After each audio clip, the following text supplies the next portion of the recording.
That's all wonderful. I mean, but before Congress, we did hear the administration say explicitly there's no military solution, and they don't actually want. They've said they don't want to try and get rid of chemical weapons. They don't want to try all these things that are now being pursued diplomatically. And I feel like we've gone through a bit of a time warp here, in that we've had a couple days of actual serious diplomacy, and yet both Rand Paul and President Obama tonight were talking about military action almost exclusively. Michael, what did you make of the two speeches? Well, a couple of things. Here's where Obama failed. He essentially said he doesn't care about international standards because he didn't say anything about working with the Organization of the Prohibition of Chemical Weapons, pulling together 189 signatories to the Chemical Convention, moving forward in that direction. He didn't really care about the science and the intel because the numbers we're using, 1,400, is not in agreement with the Doctors Without Borders, 355, or even the French are saying maybe 500. So.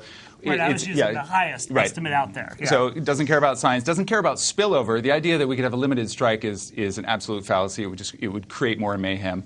It doesn't care about Congress. He said, I have the military power to do it. I have the executive power. Thanks to Senator Rand Paul for pushing back on that. And he doesn't care about consistency. I mean, the idea that there was somehow a red line when we used chemical weapons in Iraq, napalm, phosphorus, and depleted uranium, and supported Hussein's use of chemical weapons in Iran and against the Kurds. Somehow this new red line is actually pretty fallacious. And talk about strategy. He also doesn't care about strategy. Shimon Peres, Israel's president, has spoken more about strategy, talking about the Arab League taking over in some kind of political transition process. If we care about strategy, we'd engage the Arab League, we'd engage the Organization for Islamic Cooperation. We haven't done other substantially to talk about political. But we have done that. Stop. We have done that. We have engaged all those people. And also, if you want no, we haven't engaged the OIC. No, we have not engaged the OIC. We engaged the Arab League a little bit in the last couple of years. But in terms of Geneva II, Russia was saying, bring Iran to the table. U.S. said no. Had we brought in Iran earlier, Iran, mind you, and China condemned the chemical use. They didn't say that Assad used them, but they condemned the chemical use in Syria. That was the precedent to G20 conversations between Lavrov and Kerry, which ultimately led to Kerry's comment in London. So, no, I would beg to differ. Okay, Michael, I'm not going to fight you on that point, but let me let Zach get in, Mr. Carter. Because we are getting a little bit into the weeds, which is important. It's important to have well-informed policy discussions here. But I think the basic moral question here that Obama's been making over the past couple of weeks is that the United States can't let this type of bloodshed go unanswered. There has to be some sort of punishment. And I think for people who are opposed to the strike, the answer has to be, well, okay, that's great, but if the U.S. responds, aren't we risking incredibly much more unnecessary bloodshed? And I thought in his speech tonight, Obama sort of touched on that. He said, that there is this sort of potential possibility for retaliation, but then he just kind of hand-waved it. He said, Israel can handle it, the U.S. can handle it, things aren't going to be that bad. And I'm curious if that seems plausible to you guys. He promised Israel our full-throated support or something like that, that will back him up to the hilt. And you can't really say that you will back up Israel to the hilt in a conflict while simultaneously saying, but we won't ever put boots on the ground. Here's the problem. We think it's clean. We thought Libya would be clean, that there are all these rebel groups, we'll just fund them, we'll put arms in their hands, and they'll somehow kill Gaddafi, and everything will be clean. I mean, Libya is a mess now. It's because they had a whole bunch of fractious rebel groups. Same thing with Syria. I mean, Huffington Post Live did this great feature on all the myriad rebel groups who aren't necessarily in agreement. They might come together to dethrone Assad, but the idea that coming out of the Senate, largely, McCain and Graham and others, that we can somehow upgrade them as we degrade Assad is pure fallacy. Michael, I co-hosted that segment and helped put it together. I can tell you a couple of things about the rebel. It's a great segment. I'm so glad you enjoyed it.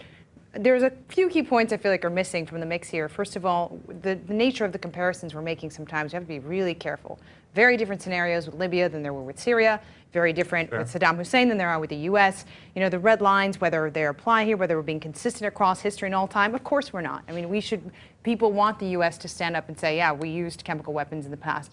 I get that, totally get that. But if you're looking at Syria and what it's going to take to get the world out of a mess in this country, you got to be a little more granular. You got to look at those rebel groups and say, okay, what has been our policy over the past year?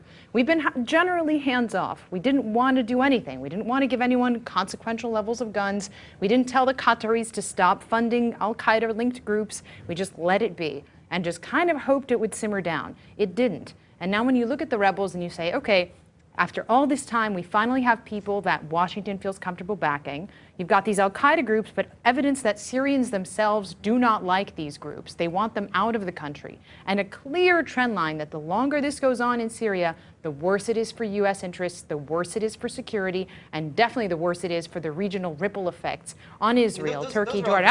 Don't interrupt, guys. One other thing. We talk about how strategic and how well-informed Israeli policy. No, I'm not going to stop talking until I'm done. Israeli policy here is extremely strategic, and they see the value in a strike on Syria. I'm not specifically for a strike on Syria, but I think if you see one of the more strategic, as you guys say it, one of the more strategic and informed players in the region saying there's something to this, then I don't think we should necessarily be dismissing it outright for the good of the same Middle East. Zach Carter. I mean, I think those are all good points, but I do feel like we are sort of skipping over a major important development that's happened in the last couple of days, which is that there does appear to be some sort of at least progress towards a diplomatic solution to this, and that doesn't seem to be something that came up in either speech tonight. One of the things that I find really interesting. Zach, let me pause you. We talked about. It seemed to be. Wasn't that the last sort of 25% of the president's speech was saying that we've sort of turned a corner? I think to some extent, you buried the lead a little bit there, maybe. But you know, the big issue there is that when we were talking about military strikes, when Secretary Kerry and Secretary Hagel were presenting the case for military action before Congress this week and last week, they said over and over again, you know, there's actually no way to get rid of these chemical weapons in Syria through military means. There's no way to do that. And of course, you know, when you think about bombing chemical weapons, I mean, that's actually like a potentially ecological and humanitarian disaster. It's not something you solve with bombs. And so now we have a situation where, in fact, diplomatically, it may actually be possible that at least some of the chemical weapons that the Assad regime has now stated that they actually have may be extinguished without firing a single shot. To me, that seems like a development that was not plausible a couple of days ago, and something that really has been given short shrift tonight. I'm going to say it's not plausible today. I'm going to say it's not plausible today based upon what I read today in Foreign Policy's, the cable blog. It is enormously difficult to send in people during the middle of a civil war and extract chemical weapons. To do so, you need to put boots on the ground. You need to build facilities to disassemble this stuff safely. And you've got to do all this, and then you've got to get it out of the country. And you've got to do all this while everybody's shooting at you. It's really, really impossible. This is not a sort of, this is not a Danny Guys, one piece of information I'm going to throw into the mix. I had the good fortune of interviewing Secretary Kerry today, which is very good timing given everything that's happening. And his argument, his counter-argument to whatever the cable blog wrote for Foreign Policy was that the Assad regime has actually, for better or worse, kept control of its own arsenal. They've moved those chemical weapons into regime-held areas. So it's not so much wading into the battlefield or the front. At least that was his argument. No, that's a fair point. Michael Shank and also Jason, I want you to finish the point, though. That still doesn't necessarily undermine your point, which is that getting them out becomes a very different challenge than sustaining them within an Assad regime. I want to bring up a couple things because your point about it's going to take a while is problematic for the House resolution coming out of Van Hollen and Connolly tonight. They revised the resolution, essentially giving a 30-day window. Senate resolutions, Gang of 8, giving anywhere between 45 and 60, depending on which bill you're talking about. So it's problematic. Can we do any of this in 30 days, 45 days, 60 days? Unclear. I think we should, to your point, I think we should absolutely seize this moment, work with, as I've already mentioned, Organization of Prohibition of Chemical Weapons, bring the 189 signatories together, talk about a realistic, pragmatic plan to put it under international control, and some bills on the Hill, too, talking about ICC if we want to bring Assad to justice that way. Fully support that. International Criminal Court, political reconciliation process. We need to do all of that simultaneously. But we should welcome this. Everyone who's saying, well, it was a military threat that got us to this point, I think is a little disingenuous. They're trying to save face, that's fine. But let's seize this moment. As Karen Bass today said on MSNBC, she's like, there's a door, let's run a truck through it. The door is open for diplomacy, let's run a truck through it. It was a little much of an American metaphor. I was going to say, that's a great metaphor for nonviolence, right? Let's do it, right? Yeah. And I might downplay this specific plan, but I agree with you that you got a window of light opening. We could perhaps pry that open a bit further. If not, execute a plan that can't be executed, figure out a way to do it in a way that can be done. But what a great way to support international law. I mean, if Obama's main point is that chemical weapons use, again, we've used it before, somehow undermines international law, let's at the same time, this is a piece I wrote with Congressman Grijalva in Fox News, let's uphold international law at the same time. If we fail to do that, then it's complete duplicitous, presentation on behalf of the White House. But why did he bury the lead, as Zach says? The reason he buried the lead is because right now Obama can't afford to take military strike completely off the table. And over the past couple of weeks, public support for military strike has continued to erode at a rather significant pace. 2 weeks ago, a Wall Street Journal NBC poll found 44% of the country against going to doing these airstrikes in Syria. Today, that poll number dropped to 33. When you introduce the idea that there's a diplomatic solution, support for military strikes could go down even further. So that's why I think Obama sort of strategically downplayed that little tidbit as much as it could. Well, and if you look legislatively at where things are going right now, I mean, we don't even really have formal final language for anybody to vote on, much less support from either the House or the Senate at this point. It's not totally clear, what they would be voting on. When Rand Paul said he will vote against an authorization to strike Syria, but it's not at all obvious, what that would actually be at this stage of the game. And I'm kind of surprised by that. I mean, to me, I thought this was going to. I'm sorry, Zach. What are you surprised by? That there hasn't been a clear enough language for a resolution yet, or that Rand Paul is a priori saying no?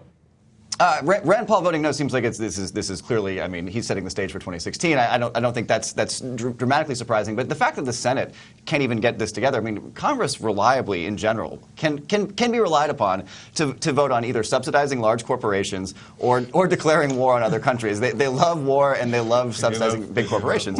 And Michael, you're a former Hill staffer, I mean, those things just seem to happen all of the time. And I thought this was going to play out a little bit like the bank bailout, the TARP vote in 2008. Where the president comes to the table with a really, really unpopular provision that's extremely broad. Congress screams about it. I mean, the House even shoots it down once. And they make some token sort of cosmetic changes to the basic content of the bill. And then it passes through, and then the president does whatever they want. I really, really expected that to be the case with this thing. I have to say I did too.